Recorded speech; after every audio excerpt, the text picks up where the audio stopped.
আজকে যে রেসিপিটা শেয়ার করছি সেটা আমার খুব একটা প্রিয় নয়। মানে তালের কোনো জিনিসই আমি খুব একটা ভালোবাসি না। তবে ছোট থেকে বাড়িতে জন্মাষ্টমীর সময় তালের বিভিন্ন পদ বানাতে দেখেছি, আর এখনও সেভাবেই বানানোর চেষ্টা করি। তো প্রথমেই আমি 50 গ্রাম মতো সুজি গরম জলে ভিজতে দিয়েছিলাম। এখন একটা মিডিয়াম সাইজের তাল ধুয়ে পরিষ্কার করে ছাড়িয়ে আটিগুলো থেকে তালের পাল্পটা বের করে নেব। তালের পাল্পটা বের করা হয়ে গেলে আমি 3 ভাগ মতো নিয়েছিলাম আর 1 ভাগ রেখে দিয়েছিলাম। এখন ওর মধ্যে ভিজিয়ে রাখা সুজিটা দিয়ে দেব। যে কাপে সুজি নিয়েছিলাম ওই কাপ মাপেই 1 কাপ চালের গুঁড়ো আর 1 কাপ ময়দা নেব।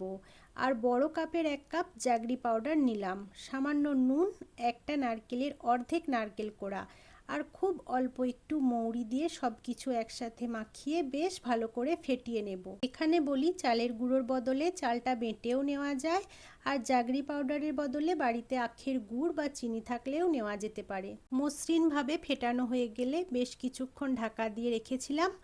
কড়াইয়ে তেল প্রথমে ভালো করে গরম করে নিয়ে আঁচটা একটু কমিয়ে তেলের মধ্যে ফুলুরিগুলো ছোট্ট ছোট্ট করে ছেড়ে দিলাম। একসাথে অনেকগুলো দিচ্ছি না, অল্প করে দিচ্ছি। একসাথে অনেকগুলো দিলে গায়ে গায়ে লেগে যায়, ফুলুরিগুলো বেশ গোল গোল হয় না। আর আঁচটাও নিজেদের সুবিধা মতো বাড়িয়ে কমিয়ে নিলে ভিতরটাও কাঁচা থেকে যায় না। একই রকমভাবে আরও একবার করে দেখাচ্ছি। এই রেসিপিটা ফলো করলে যারা একেবারে নতুন তারাও অনায়াসে তালের ফুলুরি বানাতে পারবে।